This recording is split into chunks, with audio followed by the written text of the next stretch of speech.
I'm in Manchester with Andy and his very cool, very eclectic 3-car collection. Each car is wildly different from the rest. Got the superbly villainous and bad boy Series 1 1972 Jaguar XJ6. Thanks for watching another episode of Owners Club. Welcome back to Retro Revival. Let's go meet him. Andy, yes. Round 2. Yeah, slight change in scale and size. Yeah, in different pretty much every single way from the Auto Bianchi. So, yeah, tell us what we have underneath this very long bonnet, hence why the camera feels about half a mile away. What do we have here? Right, she's a 4.2 litre straight six, so 6-cylinder straight line. Yeah. That's all I can tell you really, yeah, 4.2 6-cylinder. Very, very thirsty, yes. But worth every penny of it. I was going to say, it's kind of, pound for miles, probably, still it's worth a little bit but... different from Audrey, yeah. I mean, you could drive Audrey around for a week on about 20 quid worth of petrol. Yeah. This is like a trip to the shops and back. Yes, but, yes, mainly to the petrol station, I imagine. Yeah. They always said about them, the one thing they can't pass is a petrol station. But, yeah. Yeah, I read that this engine was never used again in any other model. I don't know whether you know that's true or not.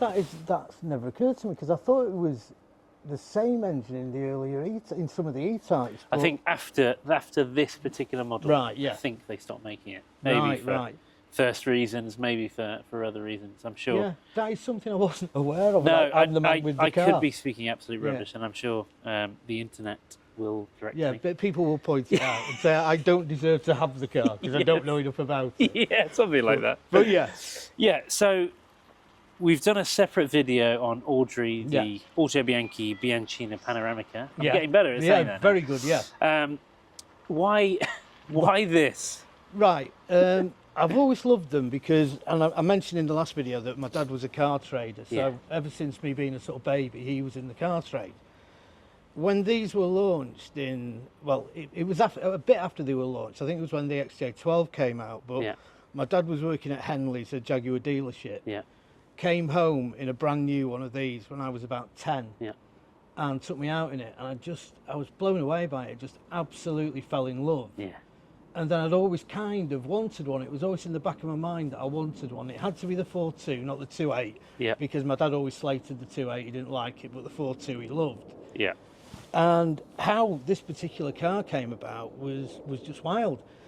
I was driving down a road in Stockport in Audrey. Yeah. And I saw this Jag coming up the other way, this car coming up the other way. And we waved at each other as guys like that do. And then a little bit later than that, there was a small car show at Stockport Market. And I've done like vintage sales there and stuff, the vintage market. Yeah. So I'd taken Audrey and I'm walking around and the guy was there with this. Yeah. So we got talking, obviously, and Dave, who owned it, really top guy, he's proper petrol head, he's in the car trade as well. Yeah. We got talking and I told him that I absolutely loved it, and if he ever wanted to sell, I would have it. And he was saying, no, I'm never selling it, never selling it. So over a period of years, every time I saw him, we'd see each other at a lot of shows, or we'd see each other just at general car events. And every time I'd say, Dave, sell me the car. No, I'm not selling it. And this went on and on and on. Then eventually he's moved to Cornwall, so lost a lot of his storage. Right. And basically said, right, the only person I would ever sell the car to is you. Yeah. Because you wanted her for so long. Yeah. And you can have her with the sort of caveat that if you decide to ever sell her, I get first shout. Yeah. So if I ever was going to sell her, which I'm not, the condition is I have to offer it to Dave first. I see. There you go. Yeah. So it's nice in that respect because, as I say, it was a good 6 years of trying to buy her. So yeah, I eventually bought her, and there it was. And there's interesting stories about how Dave got her as well, because she'd actually been in storage for about 20 years. Yeah. Just in a garage with like carpets over and stuff like that. And eventually it was a friend of Dave's who knew about the car, and they did the same thing where they were badgering, could they buy it, could they buy it, could they buy it. They bought it, had it completely recommissioned, so it's all new brakes and new hoses and all that kind of thing. Got her running and did nothing to the body at all because she was incredibly solid. But since I've had her, I've actually had her completely repainted because the back arches had started to go where they do go. Yeah.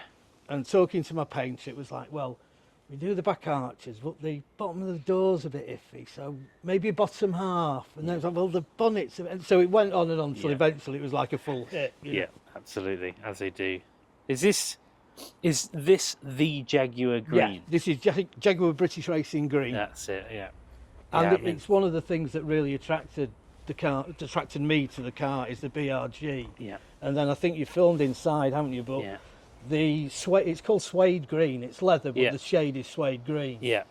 And that combination just absolutely blew me away. It's the interior is so gorgeous. Yeah. And it's just, for me, it's a perfect car, you know. Yeah, we were joking that when you see this Jag next to that Auto Bianchi, it's very villain versus victim. Yes, yes, exactly. Villain. Yeah, exactly that, victim. So that's sort of the church warden or something, and this is sort of Ronnie Cray or somebody like that. Yeah, very no, much. Reggie actually. Ronnie's too mad to drive. Yeah. But Yeah, I mean, you perfectly embody that petrol head that has, you know, maybe not an obsession, but a love for very particular cars.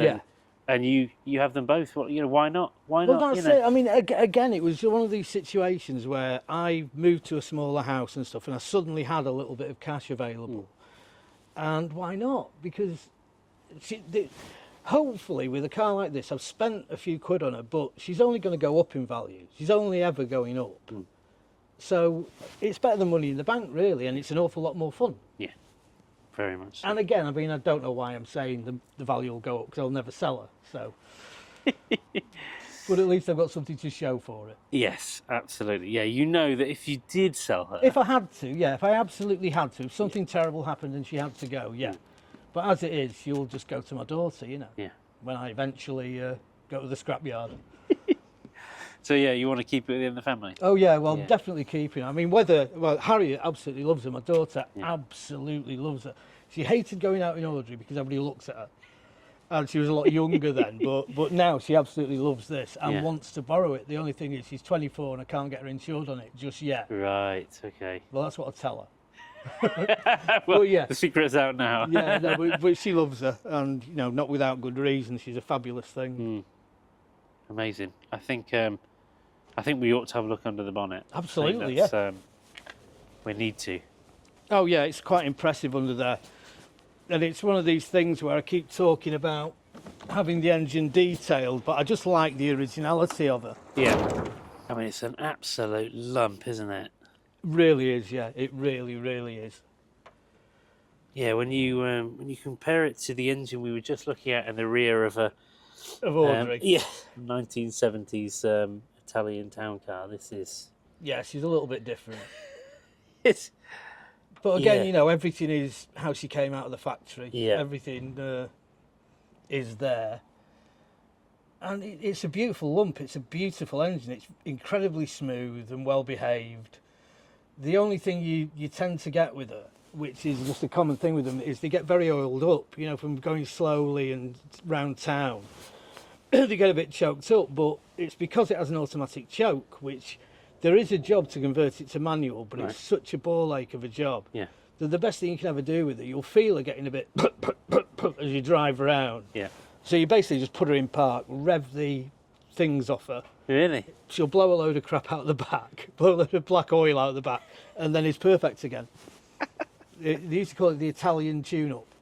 It's basically just hitting it as hard as you can, Well, I mean, if you can't hit a car hard, like in a car like this... Then... Oh, yeah. Well, the amazing thing, I mean, Jaguars always were a sporting saloon. Yeah.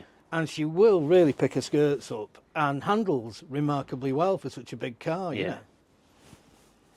Yeah, I mean, it's seriously impressive when you look at... Oh, yeah, she's perfectly placid to just kind of tootle around, but when you plant your foot, she really does go. Yeah, amazing.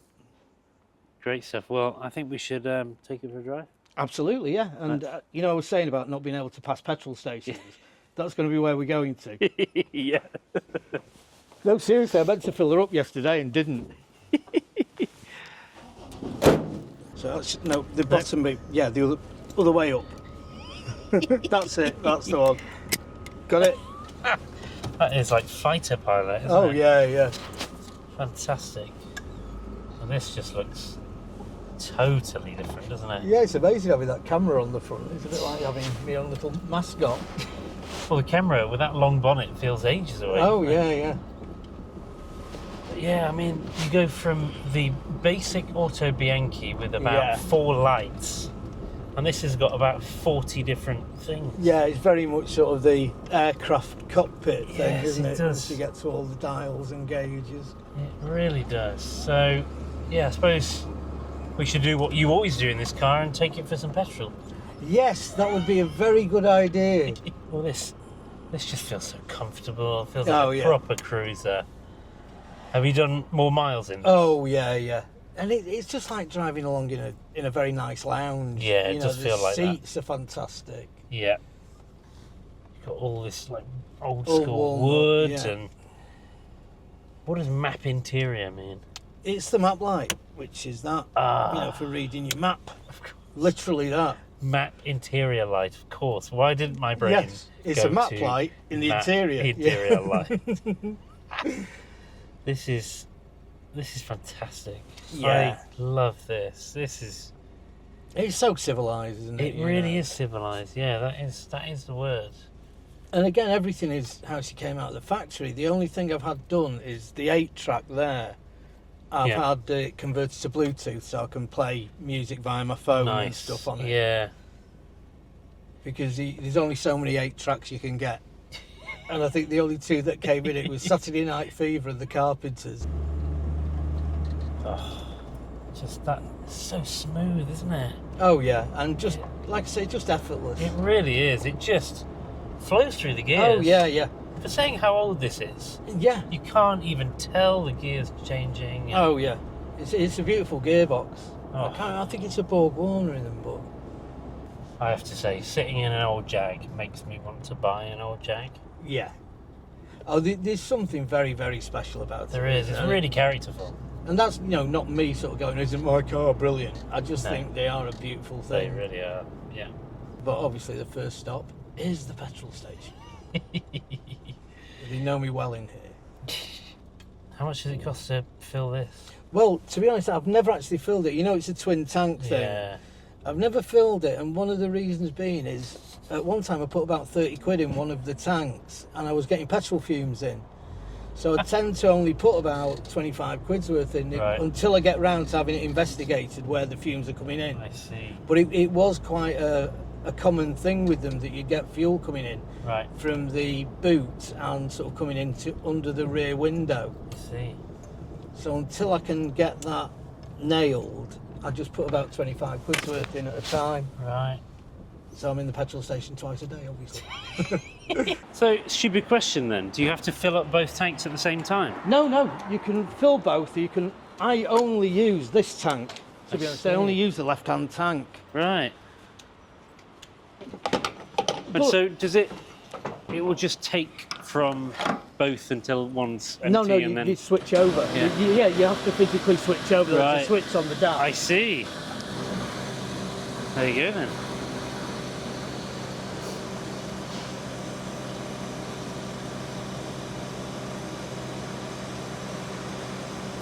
I just love that sort of hum in the background. Yeah. It just makes cruising around really enjoyable. Dare say, even relaxing. It is, you could probably fall asleep, which I wouldn't recommend, but, it is very conducive. It is, yeah, the seats are comfortable enough. And especially when you've got the heater on, and it Yes. starts getting very warm. It's like, Yeah. oh, right, I'll just nod off for a few minutes. Wake me up when we get to a junction. Which, in Manchester, is... every 2 minutes, yeah.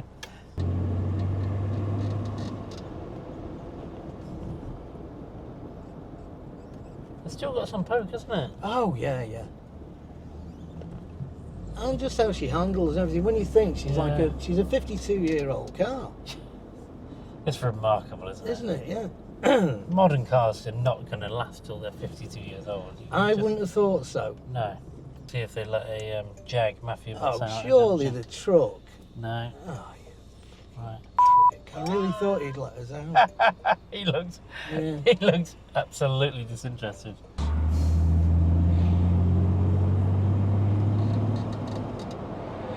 I do love that sound. It's great, isn't it? It is.